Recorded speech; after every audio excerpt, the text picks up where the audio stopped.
You know us here at TrekCulture, we love a list. List for this, list for that, list for something else, and we decided to give a nice easy list to our wonderful Clive Burrell. You know, something that won't divide people in any way. Anyway, I'm Sean Ferrick for TrekCulture, and here are the 10 greatest Star Trek moments in 2023. Number 10. I don't see it. A season-long mystery had kept every fan guessing. Was the mysterious ship apparently destroying vessels a super vengeful Badgie? Was it a new alien race? The Dominion? Something even more devastating? Worse than that, it was Nick Locarno. Doesn't he look like Tom Paris? No? In what has to be one of Star Trek's best-kept secrets and most jaw-dropping reveals, Robert Duncan McNeill returned to Lower Decks. Following on from his appearance in We'll Always Have Tom Paris, he dropped in to voice the First Duty's Nova Squadron leader.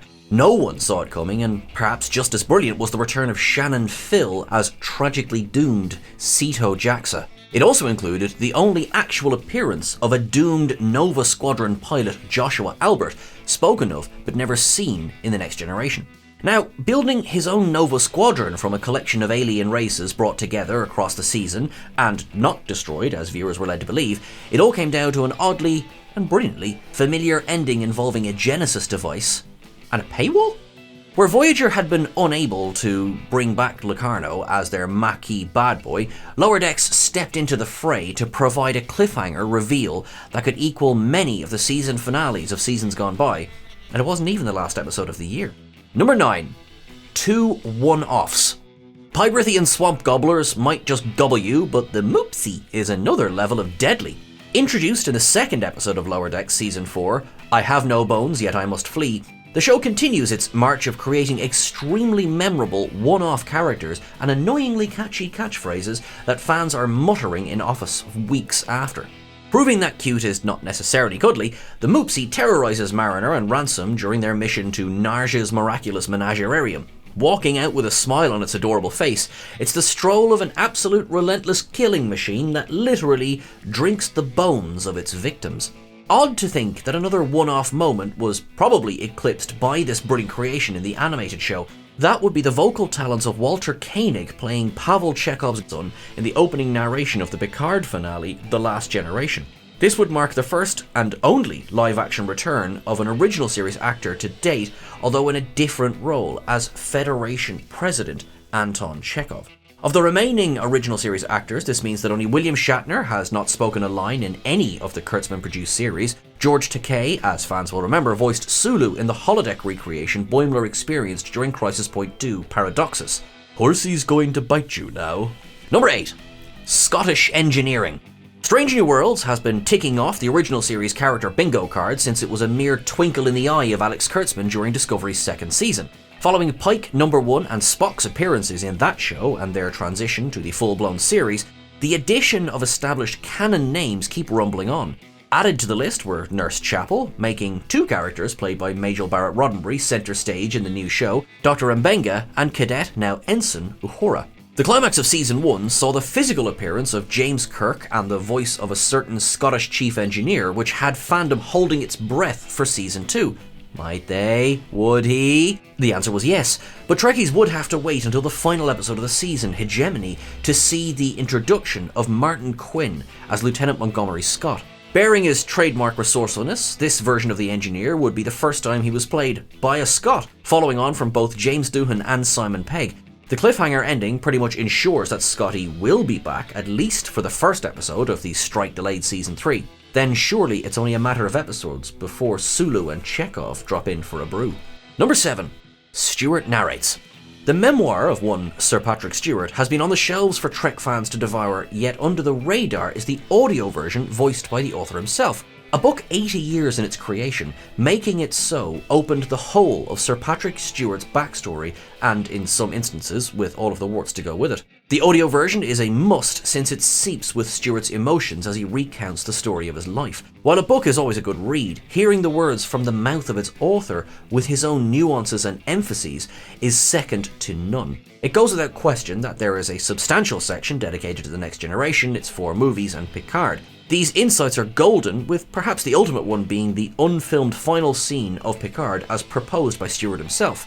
On screen, this would be the poker game, which ran apparently for a good 45 minutes with the camera left to film everything. Stuart, however, had envisioned Picard sitting on the porch of his home in Le Bar, France, with canine companion number 1 at his side. He would then be called inside by a person unknown who would have been voiced by his real-life wife, Sunny Ozell. The conundrum posed would have been if this was supposed to be Laris, Beverly, or someone else. The Cad. Number 6. Chamomile Tea. An introduction that has become as quotable among the best of Star Trek. The return of Star Trek's most utilised character, Warf, would be the first sight of the character since Nemesis in 2003, and a huge leap in the development of Star Trek's most famous Klingon. Now working freelance for Starfleet Intelligence, this son of Mogh, slayer of Gowron, member of the House of Martok, has rediscovered himself. The change in Worf's character following the end of the Dominion War proved one of the biggest shifts seen in Picard, and fans would probably argue it was for the right reasons, given that Worf has more screen time than any other person in Star Trek history. And he didn't even get his own series. Picard managed to nuance Worf even further than before. Returning him to Operations Gold for the first time since The Way of the Warrior, he became a champion of pacifism and bearer of a new Dan Curry-designed weapon, the Kurleth. Picard also gave us near confirmation on screen in one golden line that Worf had commanded a starship. Side note that its fate wasn't in any way his fault, and therefore the Enterprise E wasn't an option to help save the Federation. Number 5. Face the Music. A Spotify playlist that many Trek fans will have been chugging through over and over and over again, Subspace Rhapsody, like those old scientists, could have gone so very badly wrong. While the choice to script a musical episode may not be to everyone's tastes, it still marks a major moment in franchise history within a show that itself has become a chance to push the boundaries of Star Trek storytelling right from the early doors of its first season. Strange New Worlds has been nothing if not explorative outside the box, with the Elysium Kingdom jumping straight to mind. Showcasing the vocal talents of the whole main cast, there were standout performances, particularly from Christina Chong and Celia Rose Gooding.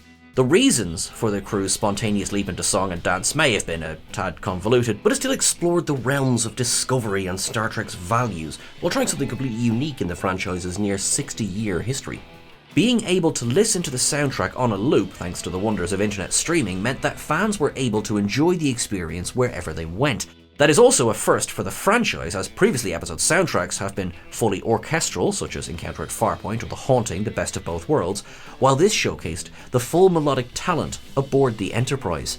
Number 4. Prodigy Plane. Is it a bird?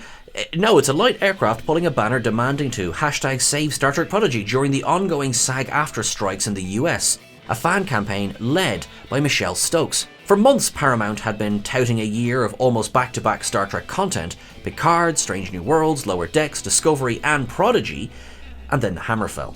Co-produced in association with Nickelodeon, the 20-episode first season looked to be the end of the road. However, after an extensive fan campaign on top of exhaustive work by Prodigy's creative team to find it a home, the show was saved by Netflix. The streaming service has now confirmed the arrival of that excellent first season on December 25th of 2023, and that the second season, which was almost completed when the cancellation was made, will be airing in 2024. The furore around the show's surprise axing and its subsequent resurrection not only has echoes of a certain fan campaign in the 1960s, but also represents the first time that a Star Trek series has moved services in its 57-year history. Indeed, the speed that Season 1 Blu-rays and DVDs shifted after the announcement was nothing short of astonishing. Number 3. Voyager Squared. Mariner's shout of "We get to play on Voyager!" echoed the thoughts of every single fan as they watched the first episode of Lower Decks' fourth season, entitled Tuvix. The excitement in those few words was palpable, and the expectation went skyward. The show had already stepped back aboard Deep Space Nine in its third season, and the following year superbly followed up with the crew helping to move the legendary starship to Earth. Packed with multiple references to the show, from raging holograms of Dr. Chaotica and The Clown to macroviruses assimilated by Borg tech, this episode crammed a humongous homage into the under 30 minutes with unequivocal success. Bizarrely, all of those seemed to eclipse the ever-increasing amount of Tuvixing on the Cerritos, harking back to one of Voyager's more controversial episodes in a successfully twisted Lower Decks way. Of course, Voyager would also garner deserved attention in Picard's The Bounty, in her final resting place at the Fleet Museum, with 7 of 9 reminiscing. The starship was a huge part in the regaining of her humanity, and the inclusion of the Voyager theme only stepped up the emotions of the moment. It would also be remiss not to mention the teaser scene for Prodigy's second season that included the first look at the Voyager A, which is set to be the hero ship of the show's continuing adventures. Number 2. Hangar 12. How can there be anything else at the highest point in this list other than the Enterprise 1701D? What could possibly be number 1? In some respects, this has become a more iconic starship than the original Constitution class, with the reveal of Hangar 12's contents at the end of Vox, marking the biggest instance of nostalgia and fan service that Star Trek has ever attempted. It would only get better with the crew walking onto the fully reconstructed bridge of the Galaxy-class starship and taking their familiar positions one final time in a send-off that was truly worthy of the crew's legacy. Documenting the Enterprise D at her most versatile, the finale of 3 seasons of Picard ensured there was a tear in the eye of every Star Trek fan as the former flagship proved to be the saviour of the hour, even if Geordi had to borrow the secondary hull and nacelles from the USS Syracuse. Knowing that the saucer was recovered from Veridian 3 and lovingly restored by her former chief engineer was just another little element that ensured every fan was holding back emotions in a way that would make a Vulcan proud. To ultimately see her docked at the Fleet Museum cemented the legend that made sure history would absolutely, without question, never forget the name Enterprise. No, I'm not crying. I just have some dilithium in my eye. Number 1. Crossover. A link-up between Strange New Worlds and Lower Decks could have easily swayed into the list of worst moments, but there truly was nothing to worry about.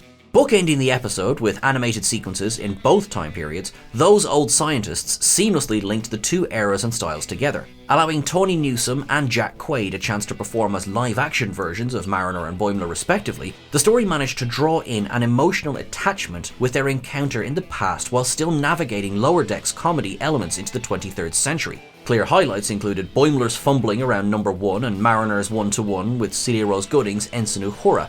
That latter interaction would retroactively give reason to the comms officer's personality throughout canon. Boimler's reaction to Una is a classic, also mirrored by the continued appearance of his Starfleet recruitment poster in Lower Decks itself.